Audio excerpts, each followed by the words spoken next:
105 టీఎంసీల నీటి నిల్వ సామర్థ్యం కలిగినటువంటి తుంగభద్ర ప్రాజెక్టుకి సంబంధించినటువంటి మొత్తం 33 గేట్లలో 19వ గేటు రాత్రి సుమారు 11 గంటల సమయానికి కొట్టుకుపోయినటువంటి పరిస్థితుల్లో మన ముఖ్యమంత్రి చంద్రబాబు నాయుడు గారు వెంటనే స్పందించి వెంటనే జలవనరుల శాఖ మంత్రిగా నాతో, అదేవిధంగా మా కార్యదర్శి, మా ఈఎన్సీ ఇంజనీరింగ్ అధికారులందరితో కూడా ఆయన సమీక్ష జరిపి కర్ణాటక అధికారులతోటి మరి సమన్వయం ఎప్పటికప్పుడు చేసుకుంటూ అందులో భాగంగా పర్టికులర్గా ఏదైతే ఈ యొక్క గేట్స్ అమరికలో అత్యంత నిపుణత కలిగినటువంటి కన్నమనాయుడు గారు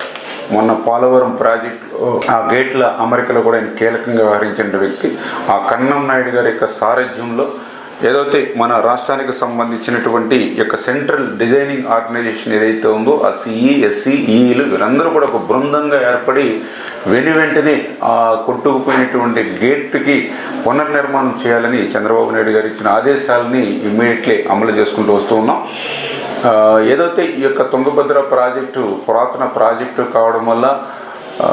ఈ యొక్క గేట్కి ఇటువంటి సమస్య వచ్చినప్పుడు ఏదైతే స్టాప్ లాక్ గేట్స్ దీనికి ఆల్టర్నేటివ్ లేకపోవడం వల్ల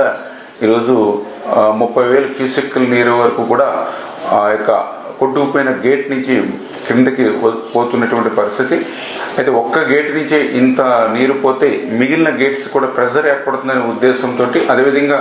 మళ్ళీ కొట్టుకుపోయినటువంటి గేటు స్థానంలో మరొక గేటుని ఏర్పాటు చేయాలి కాబట్టి నీటిని కూడా తగ్గించాలనే ఉద్దేశంతో 90,000 క్యూసెక్కుల నీరు వరకు కూడా క్రిందకి వదులుతున్నామని చెప్పేసి సంబంధిత ప్రాజెక్టు అధికారులు కూడా చెప్పడం జరుగుతూ ఉంది. ఏదైతే ఈ యొక్క కొట్టుకుపోయినటువంటి గేటు సైజు చూస్తే 60 అడుగులు ఇంటూ 20 అడుగులు.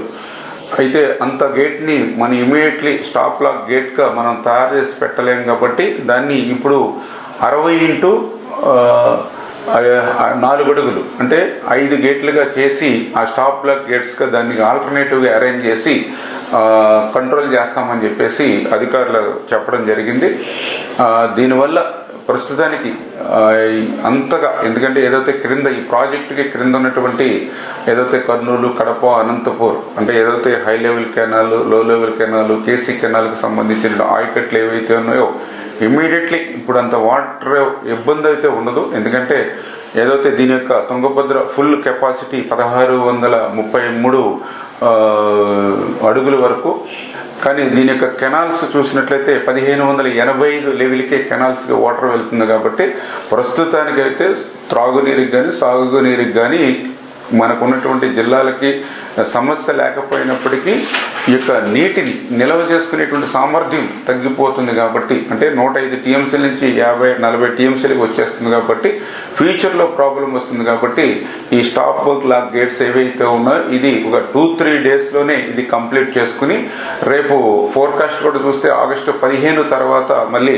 వర్షాలు వచ్చి మళ్ళీ ఇన్ఫ్లో కూడా ఈ తుంగభద్రకు వస్తుంది కాబట్టి ఈ ఆగస్టులోనే మళ్ళీ ఆ 105 టీఎంసీల నీటిని కూడా నిల్వ చేసుకునేటువంటి అవకాశం ఉందని చెప్పేసి అధికారులు కూడా ముఖ్యమంత్రి గారితో సమీక్షలో కూడా చెప్పడం జరిగింది. ఖచ్చితంగా ఇవన్నీ కూడా ఒక టీం వర్క్గా యుద్ధ ప్రాతిపదికన ఎప్పటికప్పుడు రివ్యూ చేసుకుంటూ క్లోజ్ మానిటరింగ్ చేసుకుంటూ వెళ్తామని చెప్పి తెలియజేసుకుంటూ, ఎందుకైనా ముందు జాగ్రత్త చర్యలుగా అక్కడ కర్నూలు కలెక్టర్ గారితో, అదేవిధంగా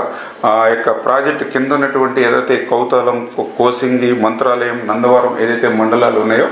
వారి ప్రజలందరినీ కూడా అప్రమత్తంగా ఉండడం, అదేవిధంగా ఏదైతే ఈ క్రింద శ్రీశైలం, నాగార్జున సాగర్, పులిచింతల అంటే ప్రస్తుతానికి ఏ ఇబ్బంది లేకపోయినప్పటికీ కూడా అప్రమత్తంగా ఉండమని